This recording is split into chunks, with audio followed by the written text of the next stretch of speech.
Hello everybody, क्या हाल है जी आप सबके? सब ठीक ठाक? दोस्तों, कई बार स्टूडेंट से मेरे पास एक डाउट आता है और वो डाउट है with regard to the Bombay high court case of Manjula Shah. आपको याद है मंजुला शाह का केस हम लोग यूज करते हैं the chapter of capital gains जब कंसेप्ट आता है प्रीवियस ओनर का। तो मंजुला शाह का केस कैसे अप्लाई करना है उससे रिलेटेड थोड़ा सा कंफ्यूजन आ जाता है जब हम लोग सी इंस्टीट्यूट के मटेरियल को देखते हैं। तो इसके ऊपर क्लैरिफिकेशन दूंगा मैं आज की इस वीडियो के अंदर, लेकिन उस वीडियो को स्टार्ट करें उससे पहले एक छोटा सा अनाउंसमेंट है आप सभी के लिए।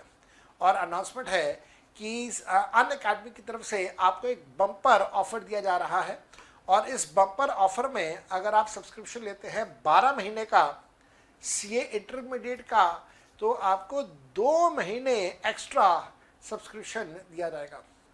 दैट मीन्स आप पे करेंगे 12 महीने के लिए, लेकिन आप अपनी सारी क्लासेस देख पाएंगे, अपनी लर्निंग को आप इन्हांस कर पाएंगे 14 महीनों के लिए। आपको इसके लिए मेरा कोड यूज़ करना होगा। मेरा कोड है CA जौहर। इस बात का आपको ध्यान रखना है। साथ साथ में एक चीज़ का और ध्यान रखिएगा, एक चीज़ का आपको और ध्यान रखना होगा कि साहब जब आप इसकी बात करते हैं तो कॉम्बो के अंदर अगर आप हमसे सब्सक्रिप्शन लेते हैं जहाँ पे इंटरमीडिएट और फाउंडेशन दोनों का कॉम्बो है, तो कॉम्बो में भी ये वाला ऑफर चल रहा है जहाँ पे 12 महीने का आप फीस पे करें और 14 महीने तक आप सब्सक्रिप्शन को एंजॉय करें। तो ये बहुत लुक्रेटिव ऑफर है। आप सबके एग्ज़ाम्स जिनके भी नवंबर 21 में है या फिर फॉर दैट मैटर मई 22 में अगर आपका एग्ज़ाम है, तो give it a second thought.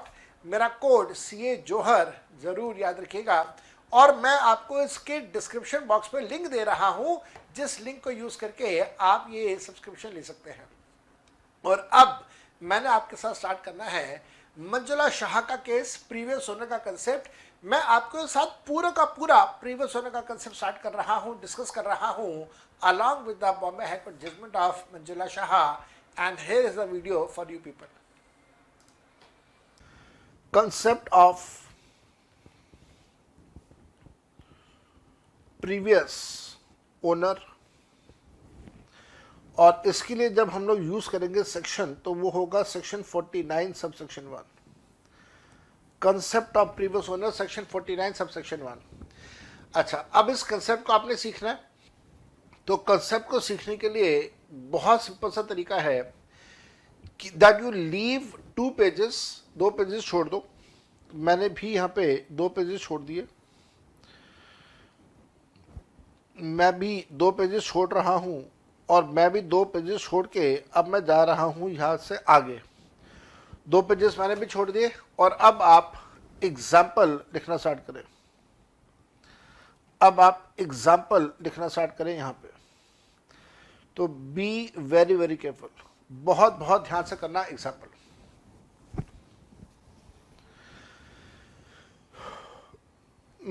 Mr. A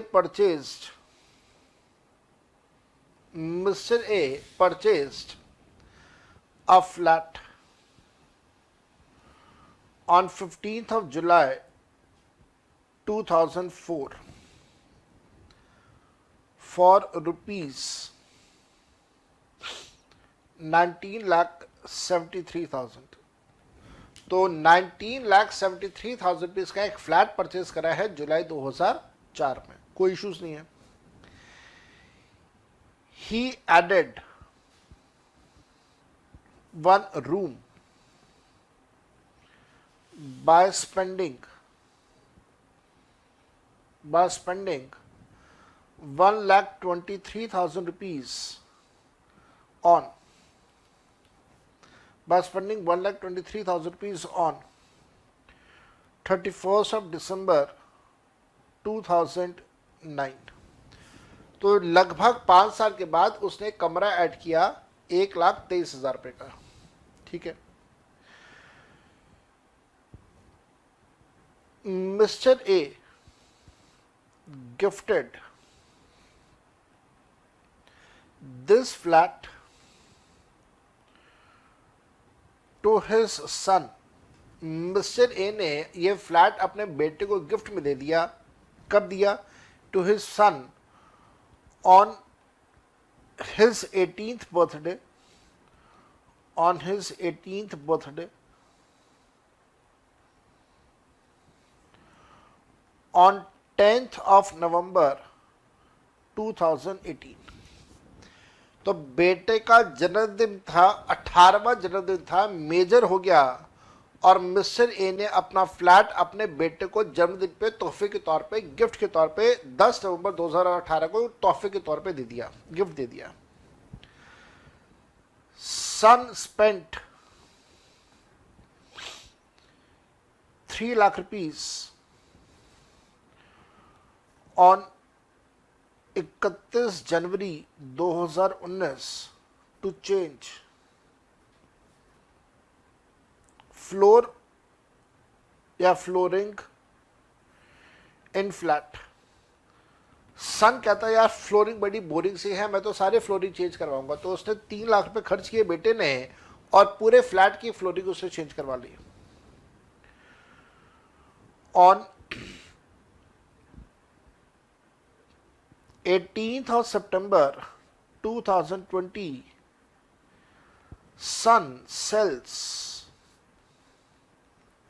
Sun sells this flat for, son ने ये फ्लैट अपना बेच दिया, कितने का बेच दिया? For 150 lakh rupees. By spending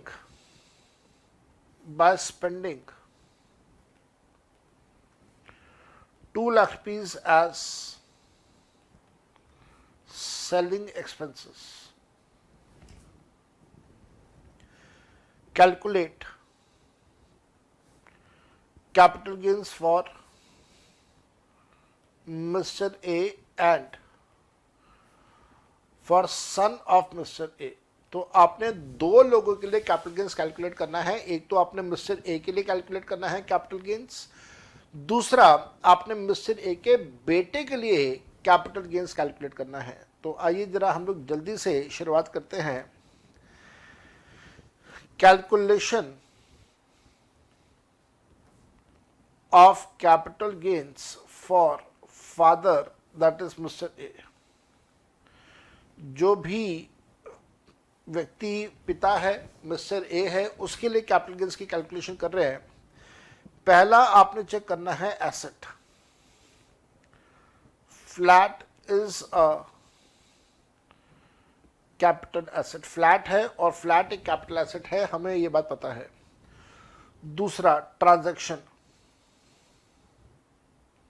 दूसरा है ट्रांजैक्शन। चलो जल्दी से बताइए, मिस्टर ए ने क्या ये फ्लैट बेचा या मिस्टर ए ने ये फ्लैट तोहफे के तौर पे दिया? याद रखना, मिस्टर ए ने ये फ्लैट बेचा नहीं है, मिस्टर ए ने ये फ्लैट गिफ्ट के तौर पे अपने बेटे को दिया है, गिफ्ट दिया है। अब मन में बात आती है कि अगर फ्लैट गिफ्ट में दे दिया जाए तो क्या गिफ्ट की ट्रांजैक्शन को हम ट्रांसफर मानते हैं? Answer is big no. Gift की ट्रांजैक्शन को हम लोग कभी भी ट्रांसफर नहीं मानते। तो जब गिफ्ट की ट्रांजैक्शन को ट्रांसफर नहीं मानते तो क्या कैपिटल गेन्स कैलकुलेट होगा? Answer is again big no. Capital gains भी कैलकुलेट नहीं होगा क्योंकि वो ट्रांसफर की कैटेगरी में ही नहीं आता। यही बात मैंने आपको यहाँ पे लिखवानी है। जल्दी से मेरे साथ में आप लोग लिखेंगे, मेरे साथ साथ में लिखते चलिएगा। मेरे को 1 मिनट का मौका दीजिएगा। बैटरी ख़त्म हो गई है, मैं बैटरी रिप्लेस करता हूँ और उसके बाद मैं क्लास को कंटिन्यू करूँगा आपके साथ।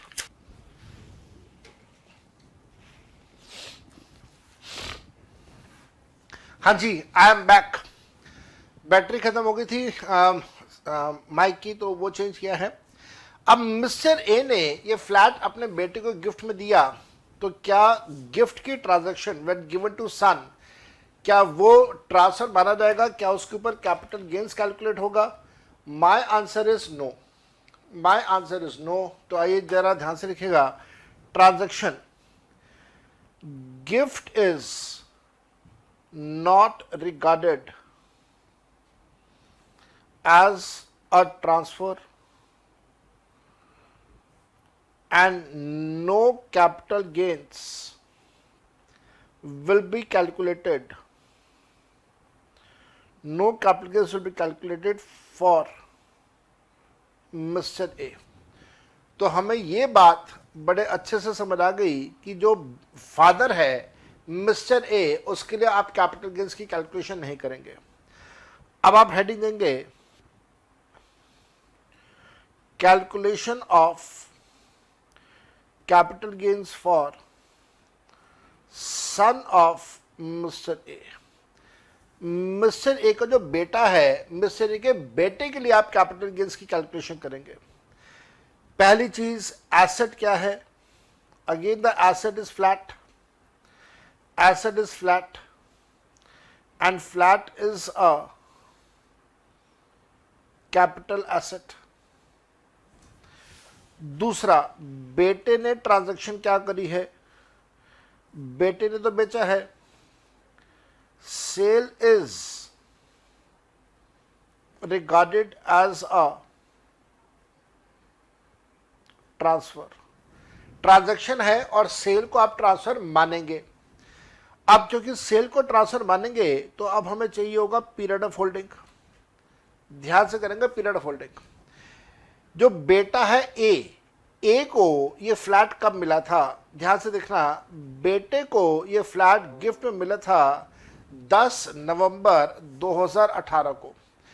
बेटे को ये फ्लैट गिफ्ट में मिला था ऑन 10 नवंबर 2011 और उसने बेचा कब है? बेचा है 18 सितंबर 2020।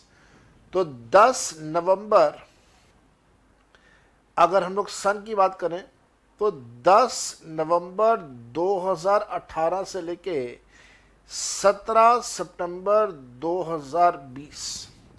याद रखना, फ्लैट है, दैट मीन्स एक इमूवेबल प्रॉपर्टी है और इमूवेबल प्रॉपर्टी के केस में आप पीरियड ऑफ होल्डिंग लेते हैं 24 मंथ्स का। यहां पे आपके पास ये 24 महीने से कम है, नवंबर 18 से सितंबर 20, 24 महीने से कम है, तो एसेट बन गया short term capital asset. Answer is no. पहला ट्विस्ट, पहला ट्विस्ट ये कहता है कि जब कभी भी प्रीवियस ओनर का कंसेप्ट होगा, प्रीवियस ओनर का कंसेप्ट कब आप अप्लाई करेंगे?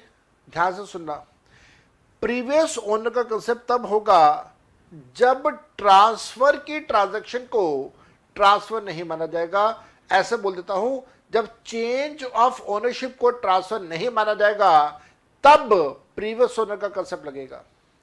जैसे हमारे इस केस में है, ट्रांजैक्शन था गिफ्ट का, ट्रांजैक्शन था गिफ्ट का, और गिफ्ट को हम लोग कभी भी ट्रांसफर नहीं मानते हैं। Gift is not a transfer. तो क्योंकि यहां पे गिफ्ट है और ट्रांसफर नहीं है, तो यहां पे प्रीवियस ओनर का कंसेप्ट आएगा। ध्यान देना, हमारे इस एग्जांपल के अंदर जो करंट ओनर है सेल के टाइम पे वो है बेटा, और प्रीवियस ओनर जो है वो है उसका फादर मिस्टर ए। तो previous owner is mister A, current owner is son. लिखेंगे, आइए जो आपने एक पेज या 2 पेज खाली छोड़े थे जरा वहां पे आ जाते हैं, लिखना स्टार्ट करते हैं। The concept of previous owner, section 49 subsection 1।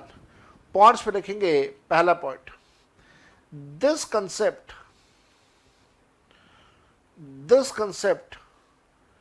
will apply in all those cases. This concept will apply in all those cases where a transaction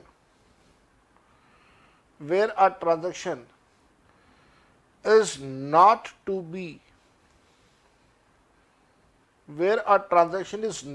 be regarded as a transfer, is not to be regarded as a transfer, under section 47 like transaction of gift,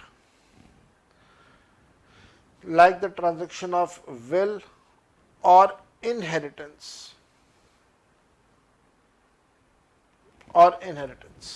तो इन सारे transaction में आप previous owner का concept apply करेंगे। Point number 2, no capital gain will be calculated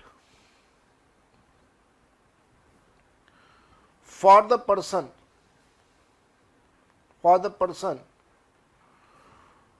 who has given his asset, who has transferred the ownership of the asset, who has transferred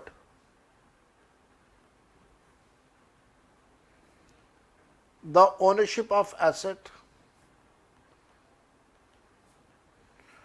who has transferred the ownership of asset as per transaction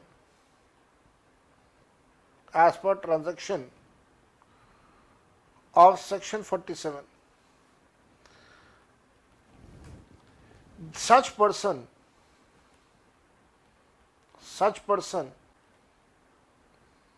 is called as previous owner. इस व्यक्ति को हम लोग क्या बोलने वाले हैं?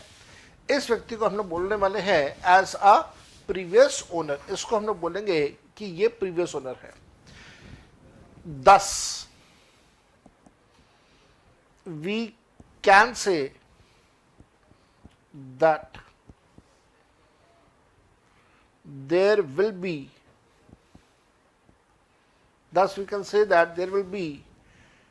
no capital gains for previous owner.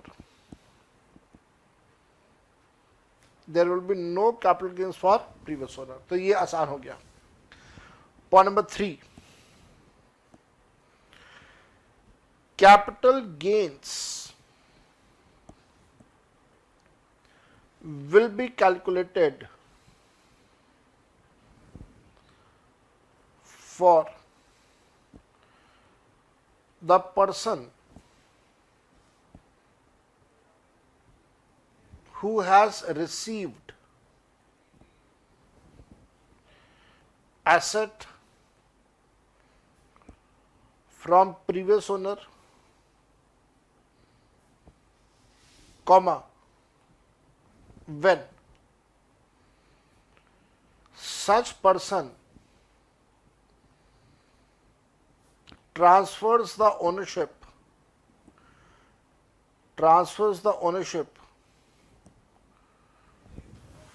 under the transaction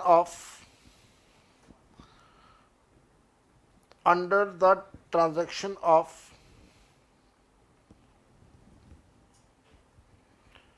section 2 subsection 47। क्या मतलब हुआ भाई? ये पॉइंट नंबर 3 का ध्यान से पढ़ना। Capital gains will be calculated for the person who has received the asset.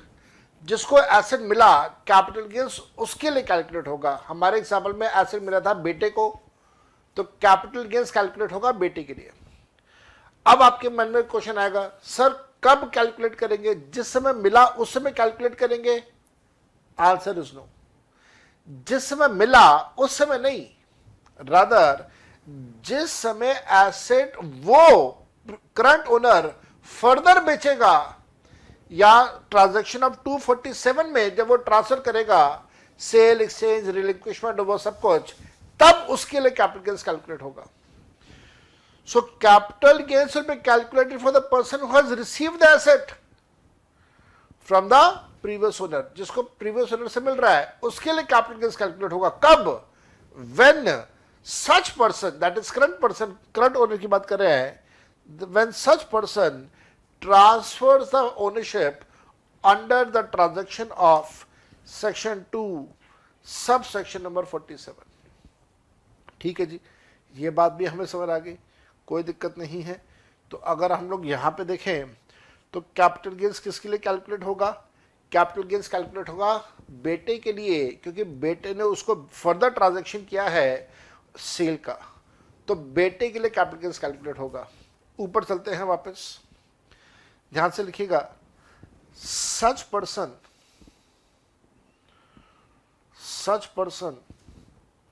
is called as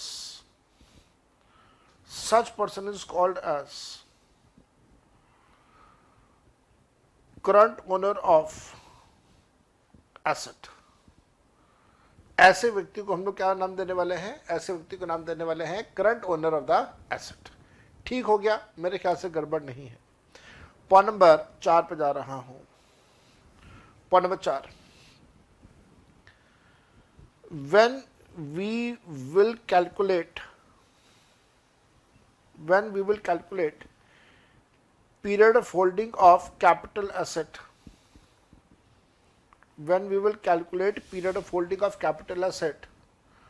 for current owner, we will add period of holding of capital asset,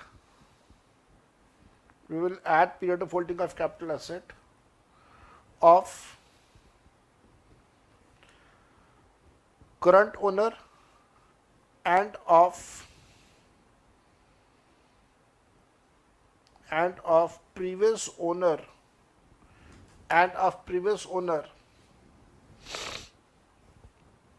to determine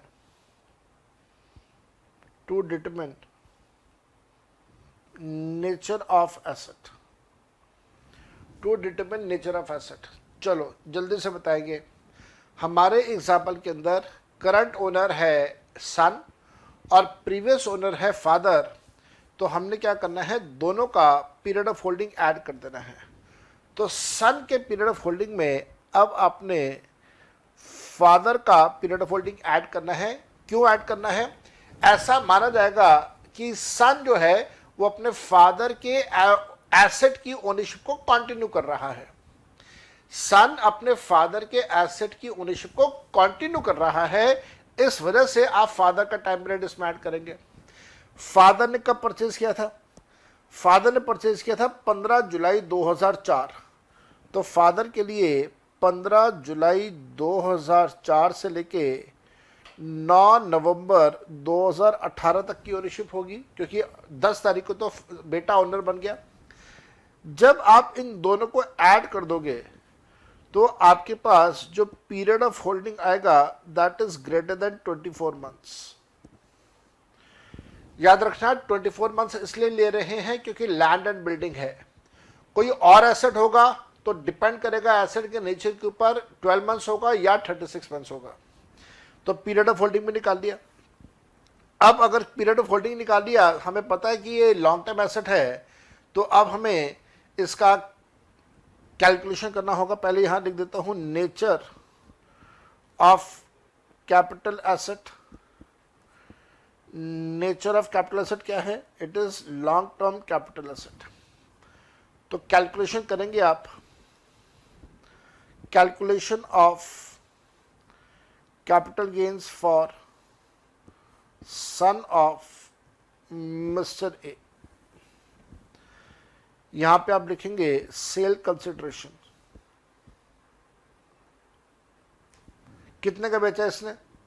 बेटे ने बेचा है 150 लाख का, खर्चा था 2 लाख का, तो सेल कंसिडरेशन है 150 लाख।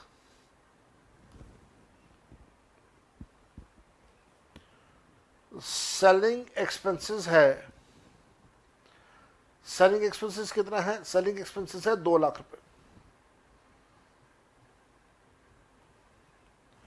नेट सेल कंसिडरेशन कितना है?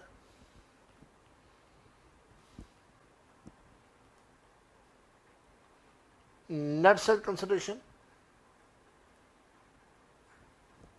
13 लाख रुपए ना। 150 में से 2 गया, 150 लाख है ना और 2 लाख है, तो 148 लाख आएगा ना फिर तो यहां पे मैं इसकी करेक्शन करता हूं, this should be 148 lakh. 148 lakhs। Index cost of acquisition लेना है, इंडेक्स कॉस्ट ऑफ एक्विजिशन लेना है। ध्यान से करना, अब दिक्कत आ गई। एसेट के लिए कैपिटल गेन्स की कैलकुलेशन किसके लिए कर रहे हैं? बेटे के लिए कर रहे हैं। बेटे को एसेट गिफ्ट में मिला है, और अगर आपको कोई एसेट गिफ्ट में मिल रहा है तो उसके लिए आपने कॉस्ट कितना दिया होगा? तो उसके लिए आपने जो कॉस्ट दिया होगा वो है 0। तो कॉस्ट ऑफ एक्विजिशन 0 आना चाहिए, लेकिन सरकार कहती नहीं, कॉस्ट ऑफ एक्विजिशन 0 नहीं लेंगे, हम कॉस्ट वो लेंगे जिस कॉस्ट पे पिछले ओनर ने परचेज किया था। आप सोचेंगे सर ऐसा क्यों? तो मैं बोलूंगा भाई ऐसा इस वजह से क्योंकि माना जा रहा है कि son is continuing the ownership of the asset which earlier belong to father. तो जो पिताजी की एसेट की ओनरशिप थी उसको कंटिन्यू कर रहा है बेटा, इस वजह से हम कॉस्ट भी फादर का कॉस्ट जो है वो मानेंगे फॉर द सन। ठीक है, तो फादर ने इसे कितने का परचेज किया था? फादर ने इसे परचेज किया था 19,73,000 रुपीज का।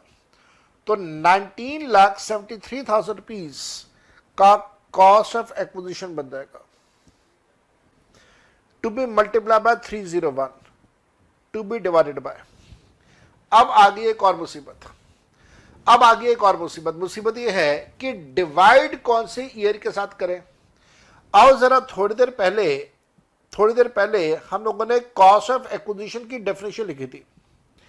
थोड़ी देर पहले आज की क्लास में स्टार्टिंग में हमने इंडेक्स्ड कॉस्ट ऑफ एक्विजिशन की डेफिनेशन लिखी थी। जरा देखते हैं इंडेक्स कॉस्ट ऑफ एक्विजिशन, पढ़िए क्या लिखा था। Index cost of acquisition is equal to the cost of acquisition which is to be multiplied by CII of the year of transfer to be divided by CII of the year in which asset was acquired, या फिर year of acquisition या financial year 2001-2002 whichever is later। अब यहां पे हमारे example में acquisition जो बेटा कर रहा है वो बेटे को एक्विजिशन कब मिल रहा है वो देख लेना, और वो था 10 नवंबर 2018 फाइनेंशियल ईयर 18-19। तो फाइनेंशियल ईयर 18-19 या financial year 2001-2002 whichever is later, तो वो आ जाता है 2018-19। लेकिन रुक जाओ, ठहर जाओ, यहां पे एक और ट्विस्ट है, ट्विस्ट पे ट्विस्ट है। ये कंसेप्ट ही ऐसा है कि बाबर ट्विस्ट आएंगे। बॉम्बे हाई कोर्ट की एक जजमेंट है जिसका नाम है मंजुला शाह, लिखवाऊंगा अभी मैं आपको। बॉम्बे हाई कोर्ट ने अपनी जजमेंट में यह बात बोली कि साहब जब आप कैपिटल गेन्स बेटे का कैलकुलेट कर रहे हो तो आप पीरियड ऑफ होल्डिंग फादर का भी काउंट कर रहे हो। दूसरा, जब आप बेटे के लिए कैपिटल गेन्स कैलकुलेट कर रहे हो तो कॉस्ट ऑफ एक्विजिशन वो ले रहे हो जिस ईयर में कॉस्ट ऑफ एक्विजिशन वो ले रहे हो जो फादर के लिए कॉस्ट ऑफ एक्विजिशन था। तो कैपिटल गेन्स कैलकुलेट करते समय जब यहां पे आपने ईयर ऑफ एक्विजिशन लेना होगा तो वो year of acquisition current owner का नहीं होगा, वो कॉस्ट ऑफ वो year of acquisition previous owner का होगा, फादर का होगा। और फादर का ईयर ऑफ एक्विजिशन क्या है? फादर का ईयर ऑफ एक्विजिशन है, दिया हुआ है यहां पे हमारे एग्जाम्पल के अंदर। फादर का ईयर ऑफ एक्विजिशन था जुलाई 2004, दैट इज 2004-2005। तो आप 2004-2005 के हिसाब से इंडेक्सेशन करोगे for this amount, that is 113 से आप इसको डिवाइड करोगे। ये सारी बातें मैं आपको भी लिखवाऊंगा।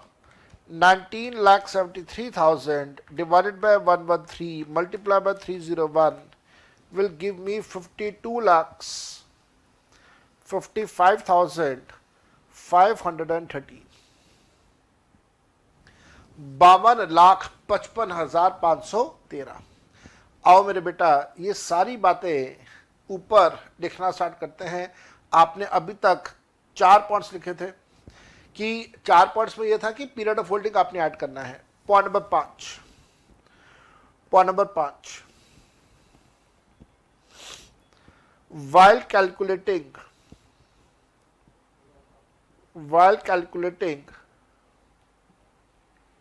capital gains for current owner, while calculating capital gains for the current owner के लिए आप कैपिटल गेन्स की कैलकुलेट कर रहे हो, कैपिटल गेन्स की कैलकुलेशन कर रहे हो, comma cost of acquisition of asset will be the cost at which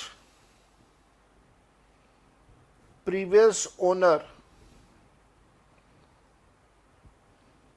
acquired the asset. If previous owner acquired the asset before 1st April 2001, then all concepts that we discussed earlier will also apply. आपको याद है अभी थोड़ी देर पहले मैंने आपके साथ concept discuss किए थे, अगर अप्रैल 2001 से पहले का एक्विजिशन है तो क्या होगा, वो सारे के सारे कंसेप्ट जो पहले वाले हैं वो इस केस में भी एज इट इज अप्लाई हो रहेंगे। तो कॉस्ट ऑफ एक्विजिशन क्या है वो आपको समझ आ गया। और ध्यान रखना ये हमारे बेटरमेंट के लिए है। Cost of acquisition previous owner के लिए लेना, जो प्रीवियस ओनर का कॉस्ट था वो लेना हमारे फायदे की बात है। अदरवाइज आप करके देखो एक बार, जो करंट ओनर है उसको तो गिफ्ट में मिल रहा है और जो चीज गिफ्ट में मिल रही है उसकी कोई कॉस्ट नहीं होती, तो दैट मीन्स उस केस में हमारे पास यहां पे आएगा 0। जरा सोचो अगर कॉस्ट ऑफ एक्विजिशन ही 0 है तो अब इसी बात है इंडेक्सेशन भी नहीं होगा। अगर इंडेक्सेशन नहीं होगा तो यहां पे भी आएगा 0 और उसका इंपैक्ट ये होगा कि हमारा कैपिटल गेन बहुत ज्यादा हाई आएगा। तो ऐसा नहीं हो रहा है, ये हमारे फायदे की बात है। अगर ऐसा होता तो बहुत बड़ा नुकसान हो जाता। तो सरकार ने कहा नहीं, हम आपका नुकसान नहीं करेंगे, इस वजह से जो कॉस्ट प्रीवियस ओनर का कॉस्ट है वही कॉस्ट करंट ओनर का कॉस्ट मान लेंगे। ठीक हो गई ये बात। लेकिन एक और मुसीबत जो मैंने अभी अभी आपको बताई, पॉइंट नंबर 6 पे लिखेगा। Point number 6, in case of point 5, the cost of acquisition will have to be indexed in case capital asset is long term capital asset। अगर asset long term capital asset है तो indexation होगा, ये बात हमें समझ आती है। In such case in the denominator क्या होता है? डिनोमिनेटर होता है जिससे आप डिवाइड कर रहे हो। In the denominator we will take cost inflation index of that year in which asset was acquired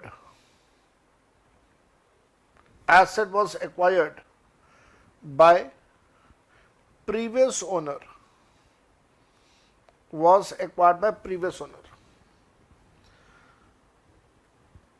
This was decided by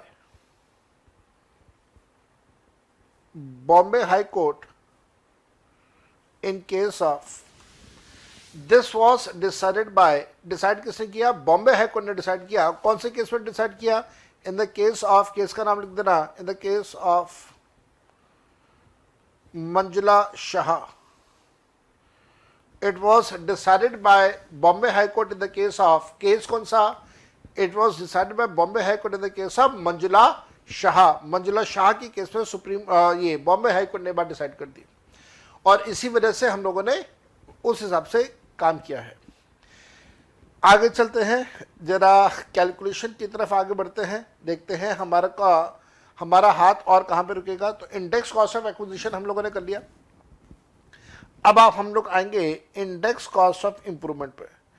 ध्यान देना, इंडेक्स कॉस्ट ऑफ इंप्रूवमेंट दो बार हो रहा है। एक बार इंप्रूवमेंट फादर ने किया था 123 का, और एक बार इंप्रूवमेंट बेटे ने किया था 3 लाख का। तो 123 का भी इंडेक्सेशन करेंगे आप, 1,23,000 का भी इंडेक्सेशन करेंगे, और जो दूसरा इंडेक्स कॉस्ट ऑफ इंप्रूवमेंट है 3 लाख रुपए का, आप इसका भी इंडेक्सेशन करेंगे, दोनों का इंडेक्सेशन होगा। जो 1,23,000 है, जो 1,23,000 है वो हुआ था दिसंबर 2009, फाइनेंशियल ईयर 2009-2010, ये आ गया 148, तो डिवाइड कर देंगे 148 के साथ। और बेटे ने 3 लाख रुपए खर्च किया था कौन सी ईयर में? बेटे ने खर्च किया था जनवरी 2019 में, फाइनेंशियल ईयर 2018-2019, जिसकी कीमत है 280, तो 280। इंडेक्सेशन कर दीजिए दोनों का, कितना कितना आता है? 123 डिवाइडेड बाय 148 मल्टीप्लाई बाय 301, ये अमाउंट आ गया 250,155। लेस करना है, 3 lakh divided by 280 multiply by 301, ये अमाउंट आएगा 322,500। एक बार मैं क्रॉस चेक कर लेता हूं, सारी calculations. 1973,000 divided by 113 multiply by 301, 52,555,13। 1,23,000 divided by 148 multiply by 301, 250,155। 3 lakh divided by 280 multiply by 301, 322,500। ठीक है जी।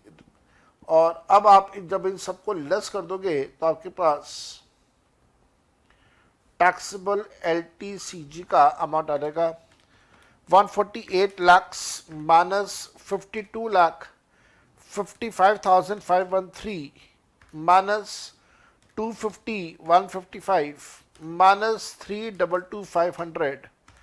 सो LTCG आता है 897,1832। LTCG 897,1832 का टैक्सेबल LTCG आ गया। ठीक है जी, आसान हो गया। अब एक जो लास्ट पॉइंट हम लोगों ने इंप्रूवमेंट वाला किया है वो भी फटाफट यहां पे लिख लो। पॉइंट नंबर 6 तक आप लिख चुके हो, पॉइंट नंबर 7 पे आ जाओ। Point number 7,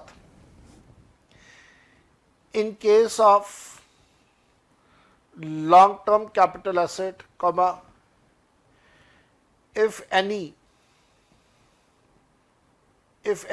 cost of improvement has been incurred,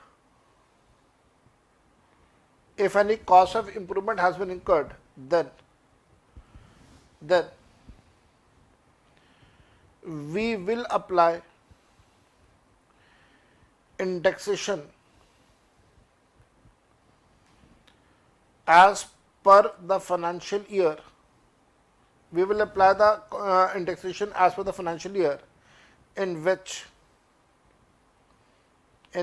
such improvement was done, comma, whether done by current owner और done by previous owner, whether done by current owner और it was done by previous owner. दोनों में से जिसने भी खर्चा किया और जिस ईयर में किया उस ईयर के हिसाब से आपने इंडेक्सेशन का सिस्टम अप्लाई कर देना है। ठीक है जी।